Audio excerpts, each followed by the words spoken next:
السلام عليكم، ازيكم عاملين ايه؟ يا رب تكونوا في افضل صحة واحسن حال. نركن بقى يا جماعة البسكوت بالزبدة والبسكوت بالسمنة ونيجي للبسكوت بتاع النهاردة. ده بسكوت اقتصادي جدا، معمول باربع معالق زيت بس. حلو قوي وخفيف وهش كده، وفي نفس الوقت بيدوب كده. شايفين ازاي انا من مجرد بمسك بس البسكوتة بلاقيها بتدوب في ايدي. يلا بينا نبدأ ونسمي الله ونصلي على الرسول عليه افضل الصلاة والسلام. المقادير بتاعتنا: معايا كوباية الا ربع من السكر، معايا بيضة بس تكون كبيرة شوية، وشوية فانيليا سايلة. انا طبعا بحب احط فانيليا سايلة لان بتكون طعمها اقوى شوية من الفانيليا البودر. ومعايا هنا حوالي 4 معالق من الزيت.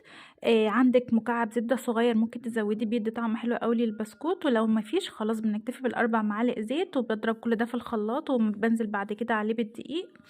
الدقيق هنا معايا حوالي كوبايتين ونص من الدقيق، ونص كوباية من النشا، وذرة ملح. انا هنا حطيت النشا يا بنات لان هنا النشا بيديني هشاشة كده خفة كده ونعومة للبسكوت عشان ما تبقاش البسكوتة مكتومة. وحطيت هنا معلقة صغيرة مليانة من البيكنج باودر، يعني فيما يعادل 4 جرام، متزوديش عن كده عشان البسكوت بتاعك ما يبصش. هنا نزلت على طول بالمواد السائلة اللي ضربتها في الخلاط على الدقيق. وما تغلطيش هنا غلطتي ان انا نزلت بالسائل على المواد الجافة. المفروض تعملي العكس، بتحطي السوائل الاول وبتنزلي بالدقيق واحدة واحدة على حسب ما السوائل بتاعتك تحتاج، لان في دقيق بيحتاج كمية سوائل اكتر. فانتي انزلي الاول بالمقادير اللي قلتها لك وبعدين زودي الدقيق. ممكن كميه السوائل اللي عندك تاخد حوالي كوبايتين دقيق او حوالي كوبايتين ونص او كوبايتين وربع.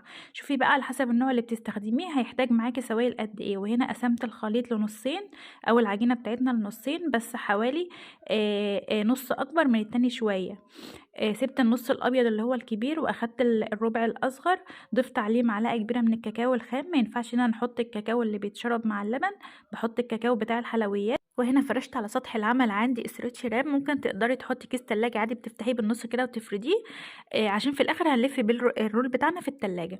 وببدا اخد جزء من العجينه الابيض، او من الخليط البسكوت بتاعنا الابيض، وببدا افرد عليه جزء من البني، وهكذا زي ما انتوا كده شايفين. وبحاول اعمل شكل عشوائي، ما يكونش الاجزاء مرصوصه فوق بعض، لان عشان احنا عايزين في الاخر الشكل اللي هو العشوائي التايجر ده يكون مظبوط معايا. فببدا احط الابيض والبني بشكل عشوائي زي ما انتوا كده شايفين. خلينا نكمل مع بعض، ما تتخضيش من المنظر، في الاخر هتشوفيه يطلع جميل لما نلف رول كده في الاخر.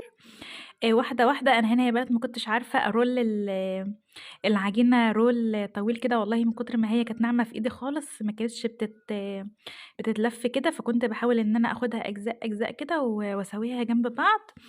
ونكمل باقي كده الخطوات مع بعض.